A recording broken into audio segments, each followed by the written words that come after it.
माझ्या डाव्या मांडीवर मला कसला तरी स्पर्श जाणवला. तो हर्षचा हात होता. हे ओळखायला मला वेळ लागला नाही. मी विचार केला की कदाचित तो झोपेत असेल तेव्हा त्याचा हात माझ्या मांडीवर पडला असावा. तेव्हा त्या गोष्टीकडे मी दुर्लक्ष करून पुन्हा आपले डोळे मिटून झोपण्याचा प्रयत्न करू लागले. पण साधारण 5 मिनिटांनी त्याचा हात माझ्या मांडीवर हलला आणि हलकेच मांडीवरून फिरू लागला. अच्छा, म्हणजे हर्षचा हात झोपेत मांडीवर पडला नाही, तो मुद्दाम ठेवून फिरवत होता. तर बघूया पुढे काय झाले. त्याआधी सर्वांना आग्रहाची विनंती आहे, अतिशय मेहनतीने आम्ही तुमच्यासाठी नवनवीन व सुंदर कथा आणण्याचा प्रयत्न करतोय. आम्हाला तुमच्या सपोर्टची आणि मदतीची गरज आहे, ज्याने आम्ही लवकरात लवकर नवीन व्हिडिओ पोस्ट करू शकू. म्हणून व्हिडिओ खाली असलेले थँक्स बटन दाबून आम्हाला सहकार्य करा आणि आमच्या चॅनलला जास्तीत जास्त लाईक, शेअर आणि सबस्क्राईब करायला विसरू नका.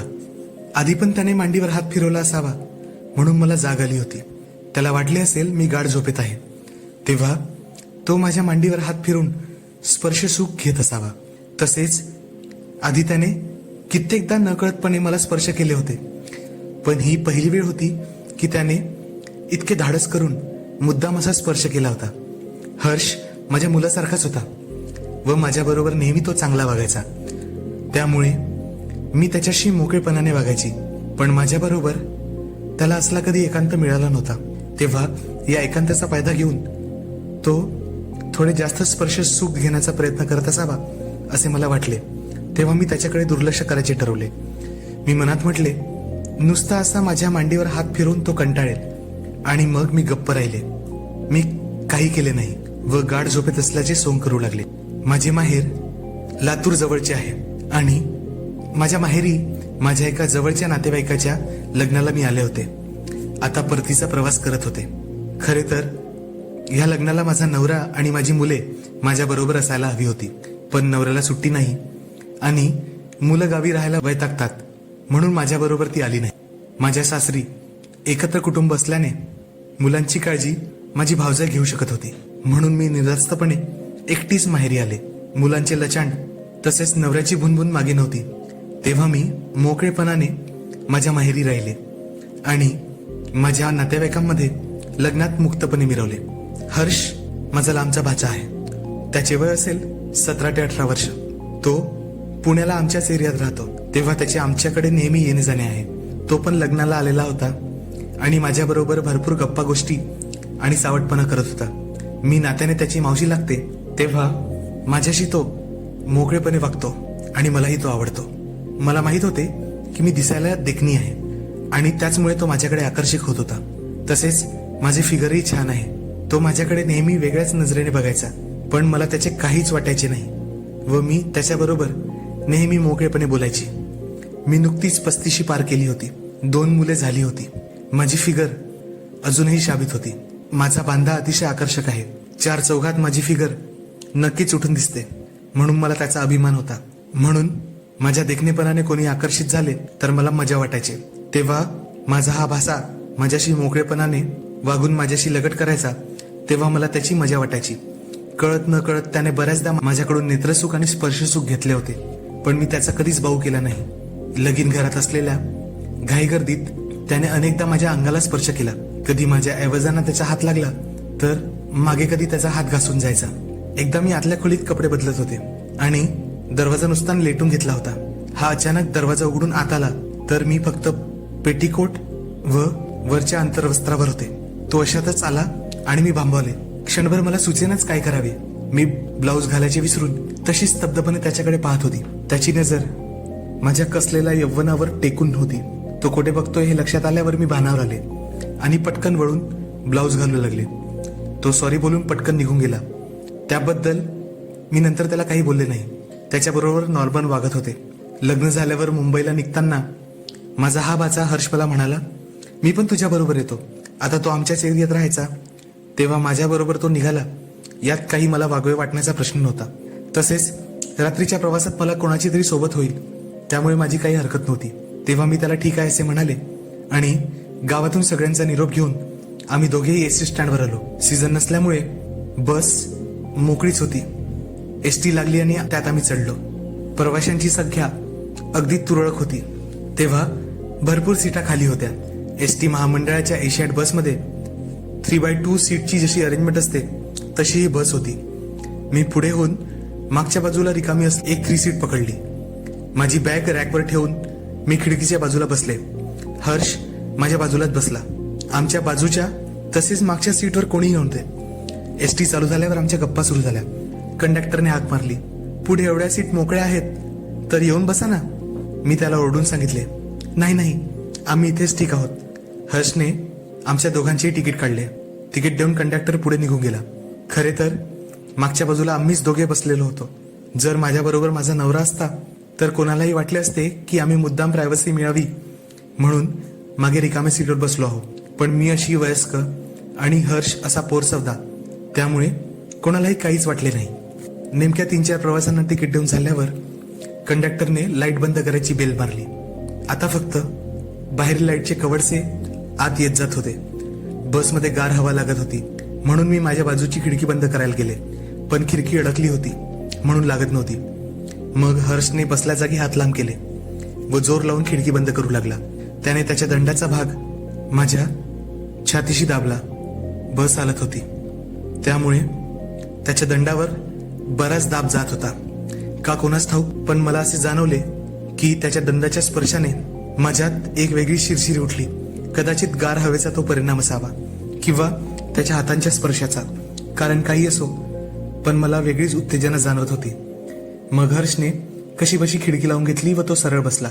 जरी माझ्या बाजूची खिडकी लावली होती तरी आजूबाजूच्या खिडकीतून हवा आत येतच होती व गारवा जाणवत होता. तेव्हा मी हर्षला वरतून बॅगमधून माझी शाल काढायला सांगितली.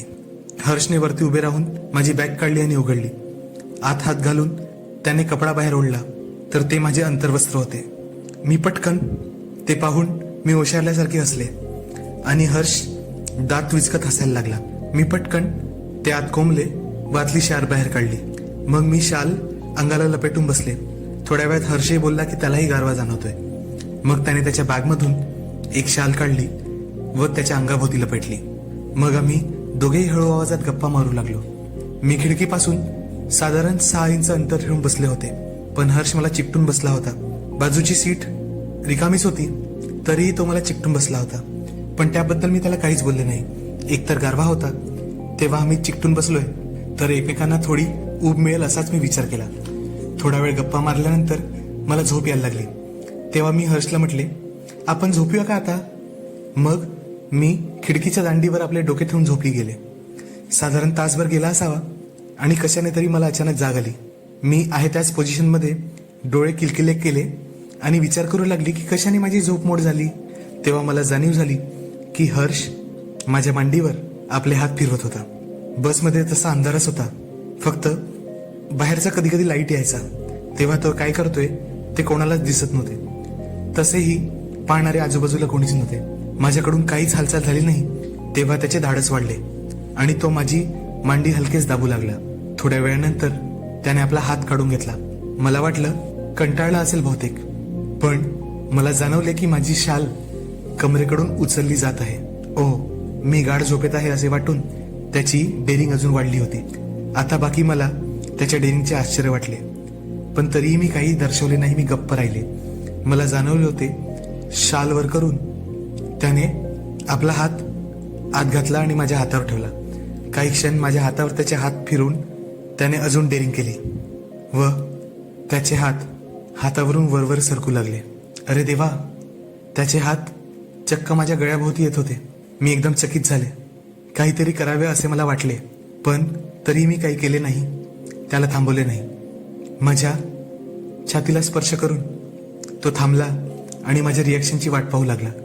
जेव्हा मी काही केले नाही तेव्हा त्याचे हात आता गरगरू लागले.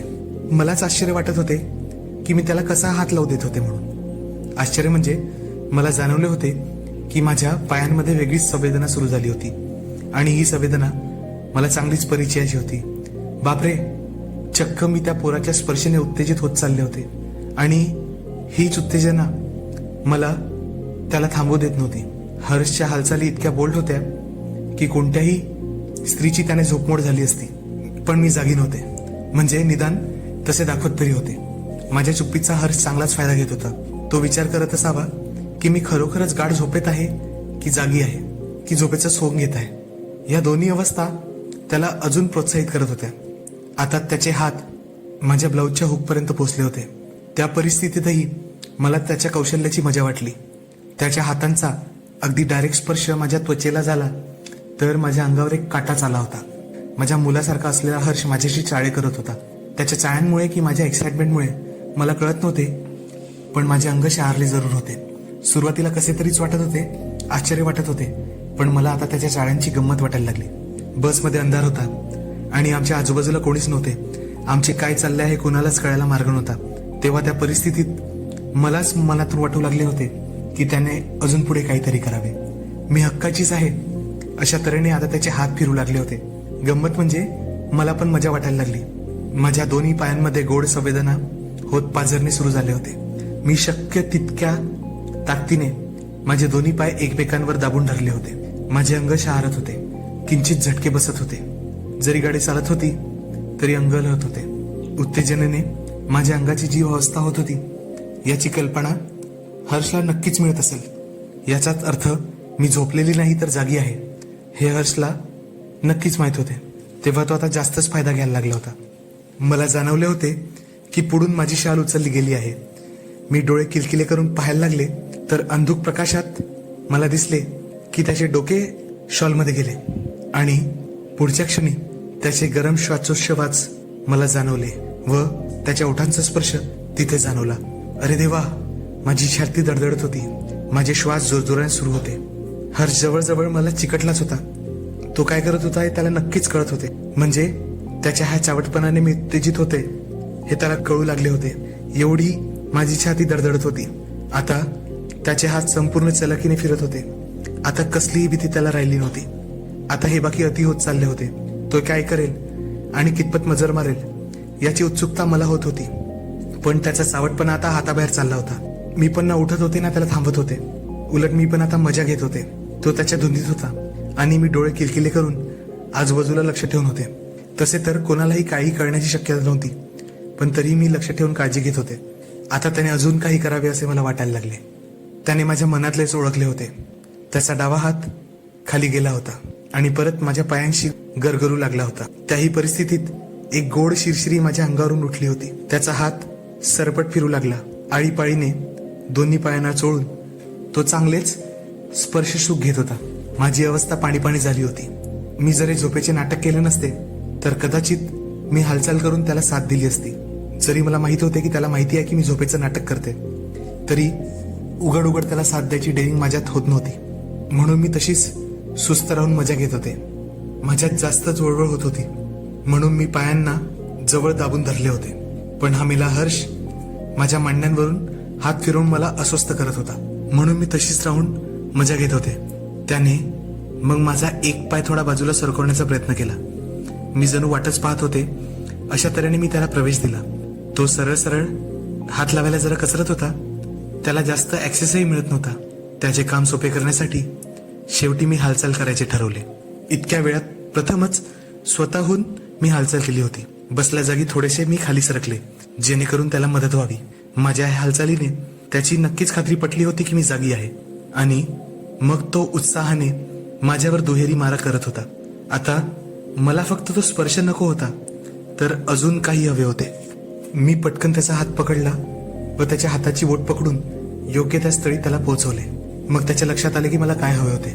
मग त्याने वेळ न दवडता त्याची जादू मला दाखवली व अतिशय कौशल्याने तो हालचाल करू लागला. माझी उत्कंठा प्रचंड पेटली होती आणि मी काही क्षणातच गारठले. अत्यानंदाने माझ्या तोंडून किंकाळी बाहेर पडेल की काय अशीच मला भीती वाटत होती. तेव्हा मी आपले ओठ घट्ट दाबून ठेवले. डोळे गच्च मिटून तृप्त झाले. त्याने परत हात जवळ आणताच मी तो दूर लोटून दिला. त्यामुळे त्याला कळून चुकले होते की आता मला ते सगळे नकोय. आम्ही दोघे पूर्ववत बसलो. काही झालेच नाही अशा आविर्भावात. काही वेळ गेल्यानंतर आजूबाजूला पाहत त्याने कानोसा घेतला की कोणाला काही कळले तर नाही ना. सगळे आलबेल आहे याची खात्री झाल्यावर त्याने माझा डावा हात पकडला. माझा हात खेचून त्याने आपल्या पायाजवळ नेला.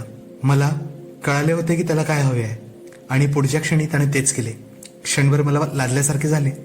तसे तर त्याने मला स्पर्श केला होता, पण मी प्रथमच त्याच्या अशा अंगाला स्पर्श करत होते.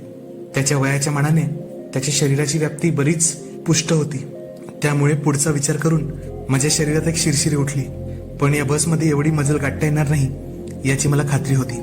मुळात आतापर्यंत मी त्याच्याबरोबर जे काही केले होते ते खरे तर घडायला नको होते.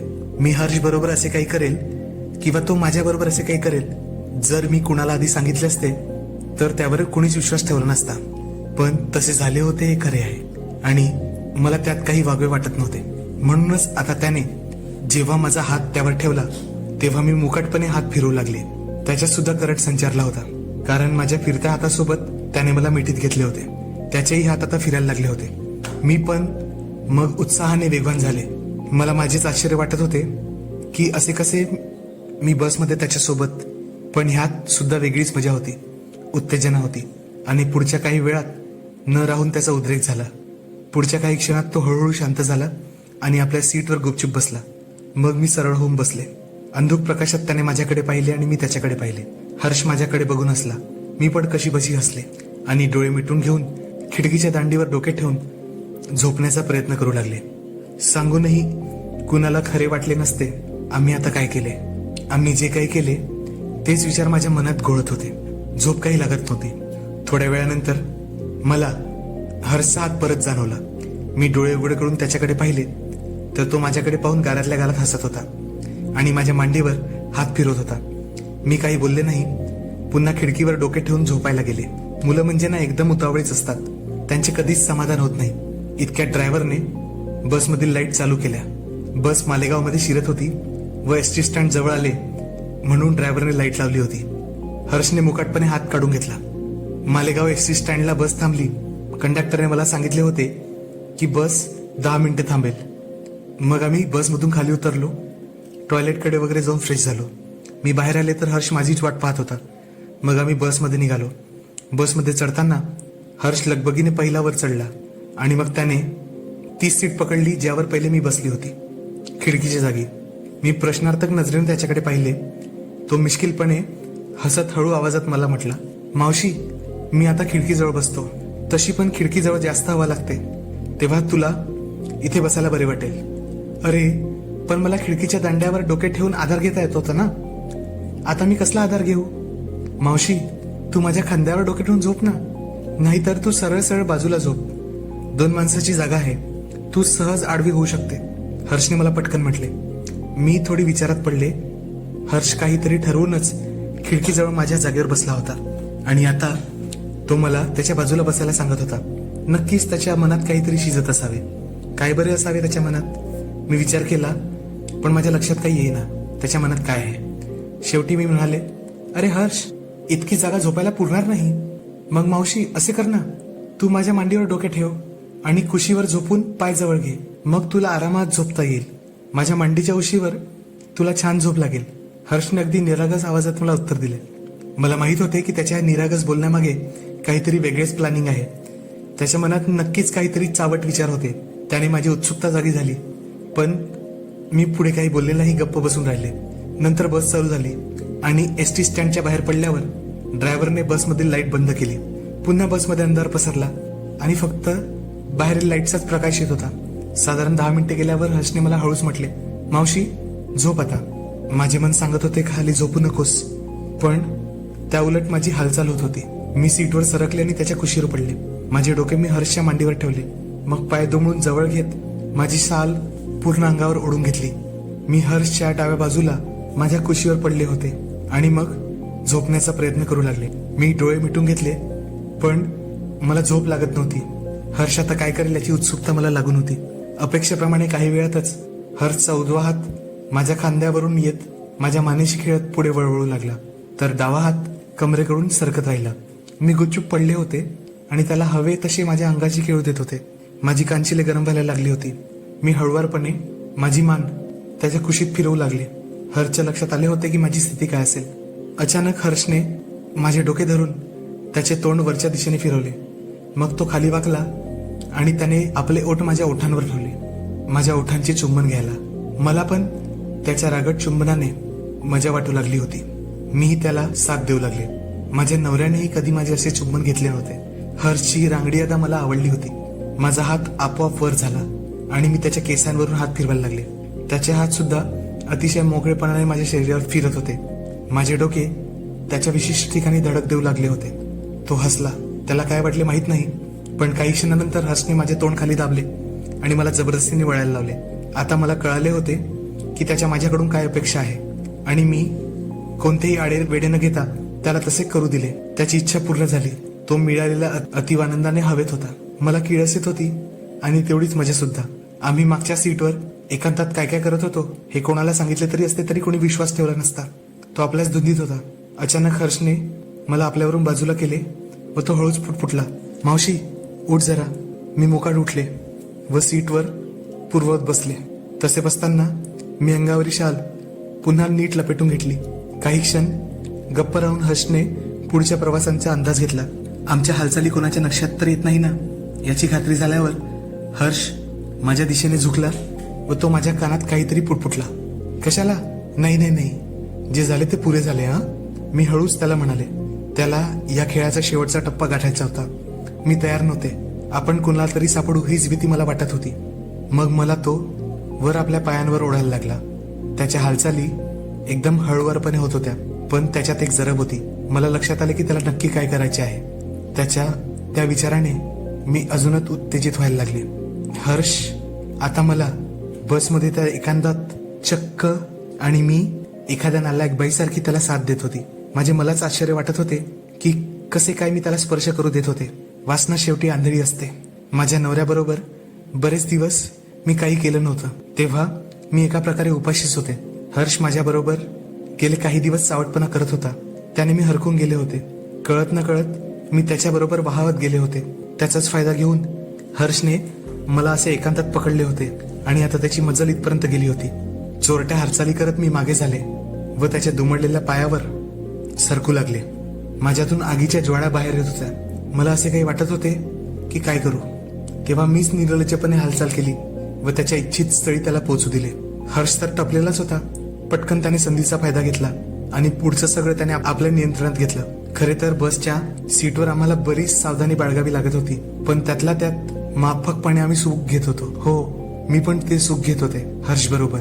मलाही असे चोरून मजा वाटत होती. मी डोळे घट्ट मिटून घेतले होते व स्वतःला शांत करून घेण्याच्या भरात होते. अचानक हर्षने माझ्या पाठीवर आपली हनुवटी रोवली आणि दोघेही आम्ही जवळपास सोबतच गार झालो. मी डोळे घट्ट मिटून घेतले होते. त्याने माझ्या पाठीवर मानस टाकली होती. बहुतेक ग्लानीने त्याला माझ्या पाठीवर झोप लागली होती. जेव्हा मी भानावर आली तेव्हा मी प्रथम हालचाल केली. जवळजवळ 10 मिनिटांनी मी प्रथमच डोळे उघडले आणि समोर पाहिले. समोर पाहताच पाठीच्या मणक्यातून एक भीतीची चमक सरसरत वर गेली आणि माझे ऊर भयाने भरून गेले. आमच्या बाजूच्या सीटवरच बसून कंडक्टर गुपचूप आमच्याकडे बघत होता.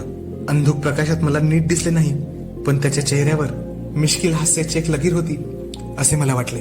तर मित्रांनो, तुम्हाला ही कथा कशी वाटली आम्हाला कमेंट करून नक्की सांगा आणि अशाच नवनवीन कथा ऐकण्यासाठी आमच्या चॅनलला लाईक, शेअर आणि सबस्क्राईब करा ही विनंती.